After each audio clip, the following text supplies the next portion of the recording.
You've got recurring outgoings, so doesn't it make sense to have recurring income into your business as well? Today, I'm going to talk about how to build a recurring revenue product, the common traps and mistakes that you should avoid, and what you need to include in a recurring revenue product.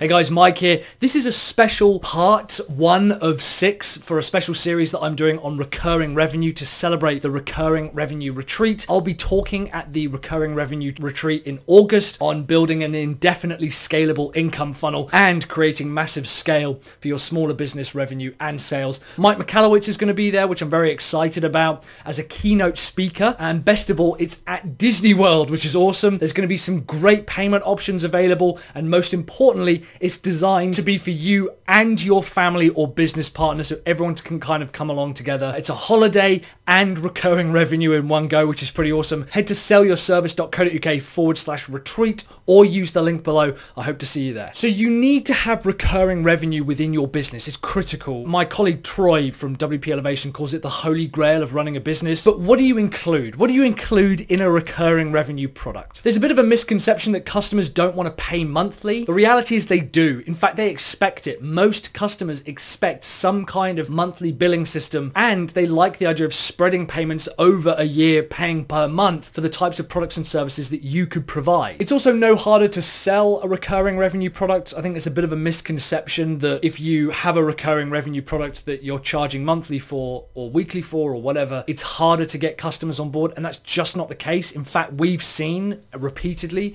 that customers are often more receptive to a recurring revenue based payment system. There's also a bit of a kind of misconception that you have to build like a SaaS product or an app. And while those are great, and I encourage you and implore you to do so, and you might find that actually that's what you want to do kind of watching this video, but you don't have to do that. There's loads of options available to build recurring revenue into your business, especially as a marketing funnel builder, without having to create an app or a piece of software. So the first point to remember, and you have to know these 3 laws of scale, which I talk about in my book, From Single to Scale, is there are 3 laws to allowing a recurring revenue product to exist in your business. Ideally, these 3 laws should be used in all your products and services, but particularly recurring revenue. First of all, someone or something else has to deliver it. You've got a limited number of time in the day, and if you have a recurring revenue based product and you have to be the one who delivers it, that can be a real problem. You also need to be able to receive 1,000 orders tomorrow. Most people are at capacity around 4 or 5 customers when we talk about individuals working on it. So if I did help you sell,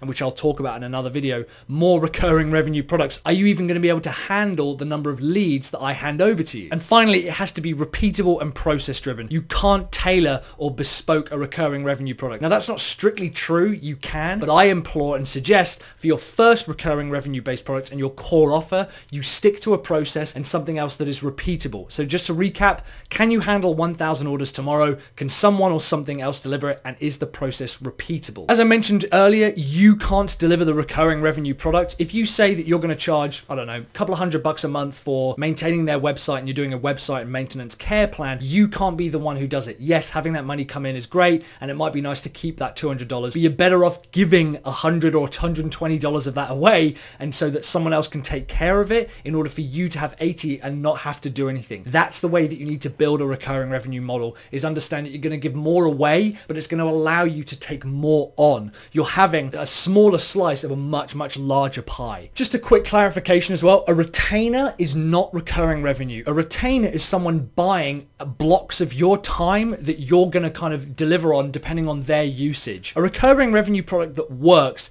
is a scalable product where people give you 50 or 200 or 1,000 or $15,000 a month, and you go and do the work that's already pre-agreed, and they know what results they're getting. A retainer is very different because it relies on your time and you have to deliver it. So while retainers are great, and I suggest you go out there and try to get retainers, and maybe I'll do that on another video, don't treat a retainer as a recurring revenue product. So the first thing you want to focus on is what results do people want, and do they want them every single month? A really easy way to look at this is people want to be fitter, healthier, have a better body, and attract, more people of the opposite sex, or have more kind of confidence in themselves, which is why they go to the gym. And they go to the gym every single day or every single week, and they pay monthly for access to the gym. gym, right? They pay monthly for access to that fitness equipment. Why? Because they want that same result again and again and again. Just because you've delivered a result to the customer does not mean that they're done or they won't want any more. If you help them drive traffic or leads or sales or whatever it is, you want to help them get more of that thing. So list out all of the results that people would want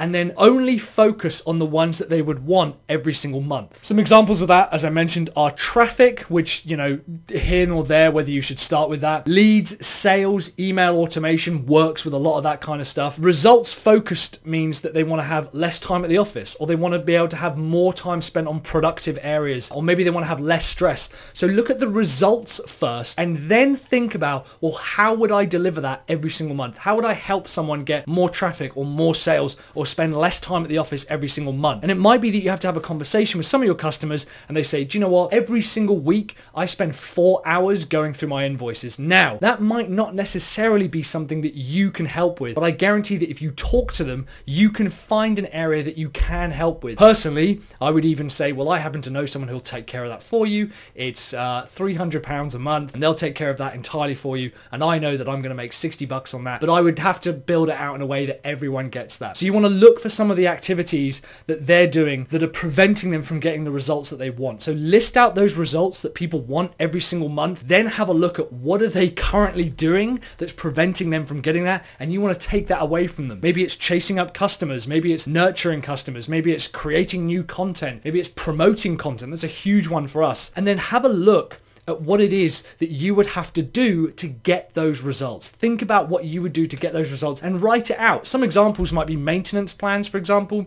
We spend maybe an hour a week going through our website, updating our plugins, making sure that it's right, but we also then spend another hour a week roughly kind of fixing all of our problems. I know that Christina Romero from the Recurring Revenue Retreat and WPK Market, she sells a lot of maintenance plans and that's kind of her business model, but that's a really good thing to go after. If people have got a website, the chances are they need some kind of maintenance plan to take time away from them from that. Another one is content creation. Amy Woods from Content 10X, what she does and her company do a fantastic job of it is they'll take a video or a blog post, predominantly video I think, and sometimes podcasts, and convert it into other types of content and then promote it and push it out to other people. And it's a fantastic model because I know how long it takes to create content. Video Husky, hey guys, Lexian who's editing this video, they take a huge amount of time off my plate because I give them the videos, and every single month for each hour of video I was shooting, it was probably taking me 2 or 3 hours to edit it. So I get to just palm that off to somebody else and I pay, you know, 500 bucks a month or whatever it is to get them to take care of that for me. Another example would be ad management. I know a few companies that do just ad management, so they'll help run through them, optimize them, you know, and you train other people to do that, and it's relatively easy to find people. One more example would be new email campaigns. Every single week or every single month, we will create a series of new email campaigns for you. This kind of falls into content creation.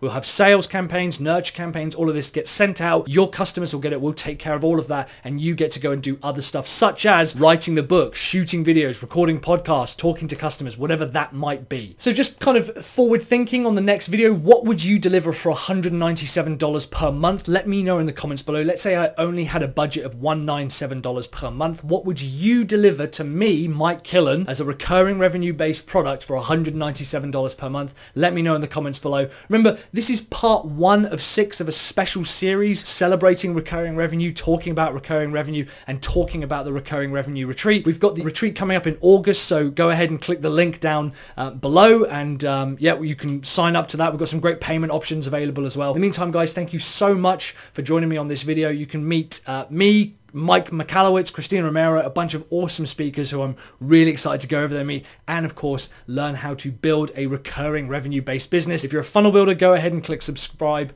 because, you know, I produce new videos like this every single week. In the meantime, guys, thank you so much for watching. I'll see you on the next video, and yeah, keep building those funnels. This is the end screen as per usual. I'll probably have Christina's video up here talking about the interview with Recurring Revenue Retreat. I'll have that one up here.